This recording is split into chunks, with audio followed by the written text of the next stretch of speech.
Tonight we're going to talk about um, being formed. In the Bible says in Genesis chapter 1, the God in the beginning God created the heaven and earth, and the earth was without form and void, and darkness covered the deep. And then he gets over to in Genesis, I think it's 1:27, he begins to say, let us make man. And he created man. 1:27, God created man in his own image and his own likeness. Creation, when something is created, it exists.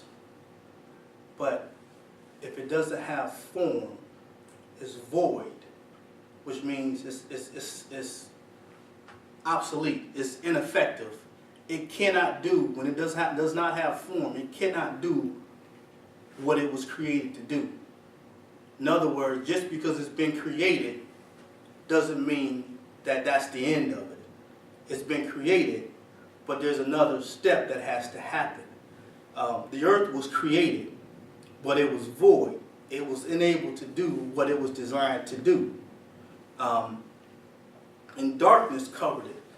And anytime there's whenever you're void, you're going to live in darkness. You're going to live in confusion. You're not going to be able to navigate, because you can't navigate through the darkness. But when you get over to Genesis 2:7, the Bible says God formed man.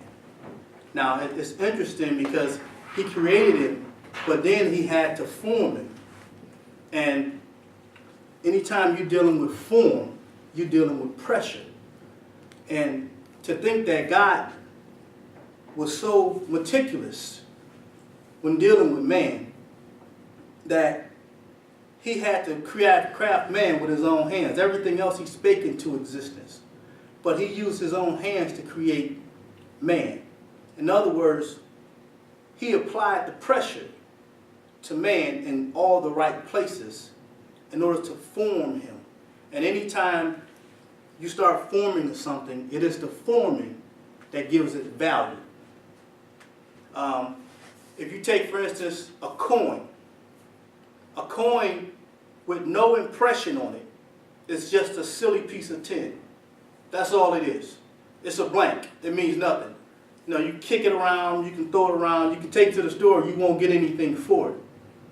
But when that operator takes that silly piece of metal and puts a form, an imprint in it, it changes the value. And the imprint says you're a nickel. The imprint says you're a quarter. The imprint says you're a dime. The imprint says you have value. And it's the forming of man that gives man value. Oftentimes, we don't like the forming that God does in our lives. We don't like it. And we don't like it because when form comes, it brings pressure. It's uncomfortable. It doesn't feel good. The forming that God does in our lives is when we run into some of the obstacles and some of the vicissitudes of life that tends to come upon us. And they're not designed to break us. They're not designed to cripple us. They're designed to form us so that we become the man that God created us to be and God intended for us to be. Because as long as we don't have form, as long as God don't apply that pressure, we will never take shape. We will never come into the full vesture of who he intended for us to be. And every man is unique in that the forming process is designed for each and every one of us. So God has he has pressure points that he has for me and pressure points that he has for you. But they're not necessarily the same because we're all different people. And he knows how to apply just the right amount of pressure, not too little and not too much, to form you in areas of your life that just need to be tightened up, where he just wants you to get better. And the forming is not there, like I said, it's not there to destroy you. It's there to help you get better. And so he continues to form us and continues to shape us until we become the man that he wants us to be. And it's that forming process, it's that pressure that he applies in our lives. And that pressure comes from not just working a job, but having a family. Not just having a family, but having to be a father over here, be a mentor over there, to be a husband over here, to be a worker or a leader over there. And so we all wear these different hats at all times. And the thing about men is we have the tendency to be, where we feel like sometimes that we have to be all things to all people. Because we find ourselves in so many different arenas until, if you're not careful, you'll forget who you are. Because that forming process, even when it's taking place, you're being formed, but you also have to remember who you are. You also have to remember that you're only one person. Christ died for the world, so you don't have to. So the forming is designed to make you become the man, to help you become the man, but it's not there to cause you to go too far. And you don't want to go too far where you take matters into your own hands and then try to be everything to all people, because then you're just going to burn yourself out. You're going to wear yourself out, and you're going to wear out all the people that are around you when that begins to happen. But that form takes place at any time you don't allow the form to happen. If you give in to the pressure, what happens is pressure, when you don't resist it, will just start to create damage into the thing that it's being applied to. It'll just begin to destroy what it's being applied to. So you have to push back, and the way you push back is to get up and do. The way you push back is to not throw in the towel. The way you push back is to keep going. The way you push back is to, cry your tears, and then you got to get up and do something. The way you push back is roll up your sleeves and try to figure it out. The way you push back is say, I'm not in this by myself. God got me in it. He'll give me the wisdom to get out of it. But nobody's going to come knock on your door and tell you how to get out. The way you get out is keep trying and keep going. And if this don't work, then you got to try that. If that don't work, you got to try the other. But you can't get to a place where you say, I give up. There's no answer. There's always an answer. There's always an answer. There's always a way out. There's always a way of an escape. And there's always a answer that's significant to where you're trying to go. And it's significant to what God is trying to do in your life. There's always an answer. A lot of times, either we stop looking or we don't give the answer its due diligence.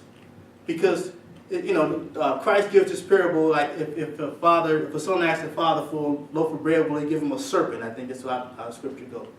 In other words, sometimes what God gives us is not in the form that we want it to be. But if we just take what he gave us and apply it, we'll find out that it's more than what we need. So and that's the challenge that we face, is we always trying to figure it out. We always trying to it has to be resolved in our mentality. We have to come to a conclusion of the matter. So we can say, this is the fix, that's the fix. And sometimes it just when you're dealing with God, sometimes the fix is, this is not a fix, it's a dot. You have to put it on the shelf, and somewhere along you just keep living, and something else will come along and you'll see the dots start to connect. And something will come along, you see another dot start to connect. I remember when we were in kids, they used to have the number puzzles where you have to count the numbers and go from dot to dot, and then when you just keep connecting the dots, it would eventually create a picture. Well, the same way sometimes in life, is some things are not just easily resolved like that. Sometimes it's just a dot, and you have to accept it as that. Otherwise, you'll wear yourself into a frustration. And that frustration will cause a weight not to sit on your shoulders, it'll sit on your chest until a point where you can't breathe. And you won't just dump one way, you'll dump everything. And that's the kind of stuff that'll cause a man, to take the garbage out and keep going. That's the kind of thing that would cause a man to cash in his 401k and buy a Corvette. You know, that's the kind, because that the pressure gets so heavy till you get to a place where you say, I'm just going to do for me. But you have to do for you along the way, so you don't get to a point where you wake up one day and forget who you are. You know, and so the forming and to be formed is pivotal, because we're all being formed, and as we continue to live, we're all being formed, and we're all feeling the pressure. Sometimes you feel it applied a little more than others, and sometimes at times in your life you feel like all the walls are caving in. But I used to play this trick with my kids. You know, I would shake their hand and squeeze it, and I tell them, as long as you squeeze my hand back, it won't hurt. But if you don't squeeze back, it's going to hurt. And that's the way life is. When the pressure comes, if you don't push back, if you don't fight back, that's when it's going to, instead of being good for you, it's going to have a negative impact against you. Because that pressure is designed for you to push back. And when you push back, what happens is you get this taste of success. And taste of success is, it's addictive. As soon as you see some success and you realize, man, I can do this, it's addictive. Because now you think, man, I can do anything. And you can. You know, I heard a wise man say, don't be afraid to fail. Be afraid to succeed in things that don't matter. And success you start to get successful, and you start to taste that, and then you begin to get the boldness and the courage that, you know, you're not worried anymore about failure, because you have the understanding that you have the recipe to succeed. Once you learn how to bake a cake, you know how to bake a cake. You know, you don't have to sit around crying. When you want a cake, you'll bake a cake. In the recipe, you have it. So once you have the recipe of success, you know, you have it. And the recipe don't change. Sometimes success on different levels. It's a little more fighting, a little more challenging, but the opportunity for success exists on every level. It exists on every level. And if you're on a level where there's no challenges, it's because you've outgrown your environment. And you don't need me to tell you that. You already know that. Because you don't have any challenges. And if you don't have any challenges, then you just treading water. You know, but when you get to a point where you have challenges in that you're engaging and resolving, and things are coming at you where it's like, man, I need to do a little more homework in this area. Let me do some more, a little checking in this and digging in this area. Find out some things that intrigue you, things that you don't know, that you want to find out, that you're willing to do some homework for. Those kind of areas. This is where you start to get your success, because you start to feed your understanding. And you start to feed your mindset. And you'll become the man that God intended for you to be, not just when He created you, but when He began to start forming you. And that forming is such a delicate process, but it's also such a wonderful process, because, you know, it allows us to put our trust in Him. You know, and it doesn't matter what the situation is. We already have the answer. We already have the answer. The question is, how do we apply it? And the application is unique, but universally it's the same. So I know for me personally,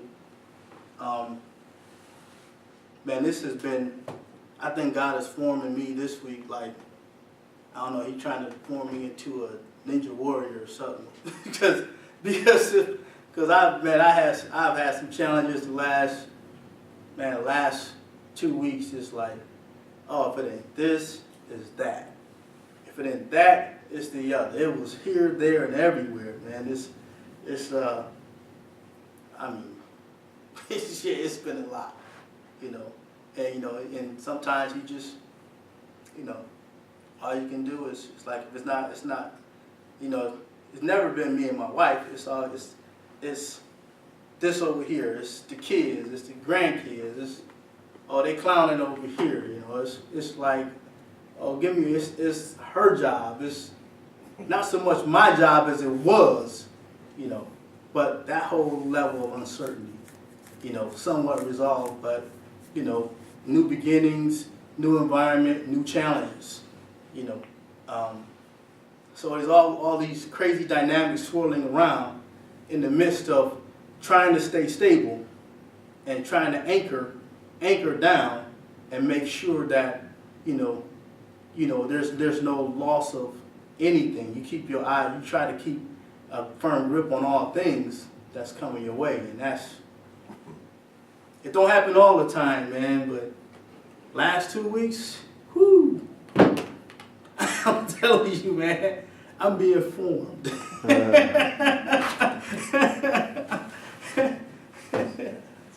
Oh yeah, absolutely. That's the whole. So I forgot to tell you guys, I didn't tell you guys. So normally, what I typically do is take about 20 minutes and do it's usually like a one-word kind of thing, and then we just kind of dialogue about it.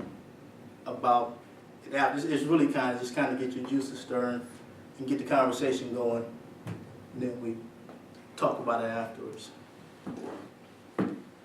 But yeah, go ahead, Lewis. Listen, what you was up there saying, talking about the